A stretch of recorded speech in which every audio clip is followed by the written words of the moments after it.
करता हूं, ये लोग अगर पन्ने पलटेंगे इतिहास के तो जानते होंगे कि नेताजी और यहाँ के बहुत प्रतिष्ठित, सम्मानित, पूजनीय जो मुख्यमंत्री रहे हैं बीजू पटनायक जी, उससे बहुत गहरे संबंध थे। इतने गहरे संबंध कि आप कल्पना नहीं कर सकते हैं। और उस समय दौर राजनीति का दूसरा था, लेकिन उस समय की राजनीति में नेताजी और यहाँ के सबसे पूज्य नेता बहुत ही गहरे संबंध रखते थे। लेकिन इधर मैं देख रहा हूं कि जो भी भारतीय जनता पार्टी के करीब गया है वो बर्बाद हो गया है, के पास चला जाएगा। मैं किसी दल का नाम नहीं लेना चाहता हूं, लेकिन दिल्ली में जब हम लोग रहते थे तो देखते थे कि उड़ीसा के हमारे तमाम लोग हैं जो बीजेपी से दूरी रखेंगे, लेकिन कई ऐसे राजनीतिक घटनाक्रम हुआ जिसमें यहां के लोगों ने हमेशा भारतीय जनता पार्टी का समर्थन किया, और समर्थन का परिणाम यह हुआ है कि भारतीय जनता पार्टी ने अपना रास्ता बना लिया और आज उड़ीसा में भारतीय जनता पार्टी की सरकार बन गई। और ये ऐसे कमाल के लोग हैं, हमारे अध्यक्ष जी ने, हमारे प्रभारी जी ने बताया कि जो दूसरे दल का प्रत्याशी था, अरे यहां भी चोरी हो रही है। अभी तक तो हम लोग वोट की चोरी समझते थे, वोट चोरी की समझते थे बात, लेकिन अब तो मुझे पता लगा है पहले सरकार चोरी की, पहले सरकार चोरी हो गई क्योंकि बहुत करीब पहुंच गए थे, सरकार चोरी हो गई और अब उनके प्रत्याशी की चोरी हो गई।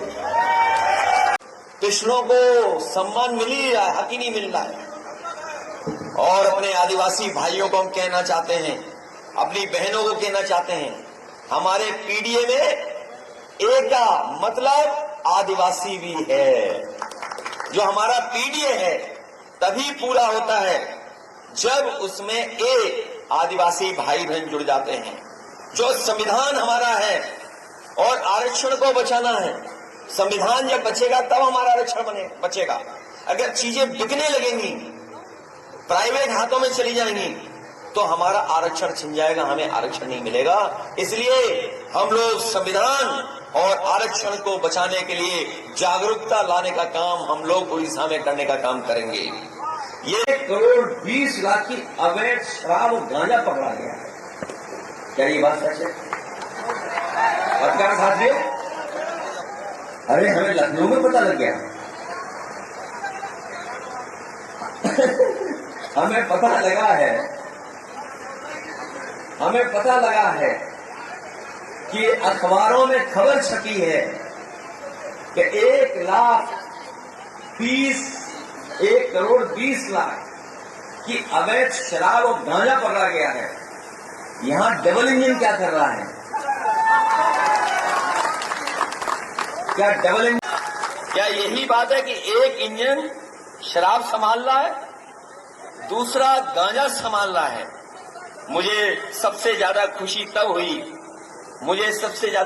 तब हुई जब मैं एक बार उड़ीसा आया था और यहां पर जो सरकार थी, मैं मुख्यमंत्री था, तो मैंने जानकारी दी कि हम लैपटॉप बांट रहे हैं उत्तर प्रदेश में, लैपटॉप दे रहे हैं बच्चों को पढ़ने के लिए। और ये बात मैं कहकर के भूल गया।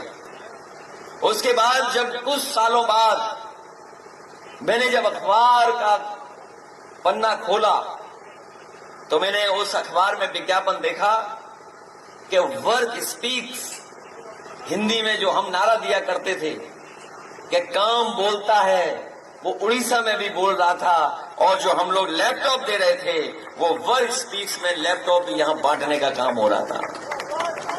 लेकिन लैपटॉप सबको नहीं दिया, थोड़ा थोड़ा दिया होगा, हम लोगों ने सबको दिया। और अपनी बहनों को भी कहना चाहते, जो माताएं बहनें हैं, हम लोग उत्तर प्रदेश से आए हैं, आपकी लड़ाई, आपका हक और सम्मान दिलाने के लिए हम लोग दिल्ली में भी लड़ने का काम करेंगे। अभी हमारी मदद करो आप लोग।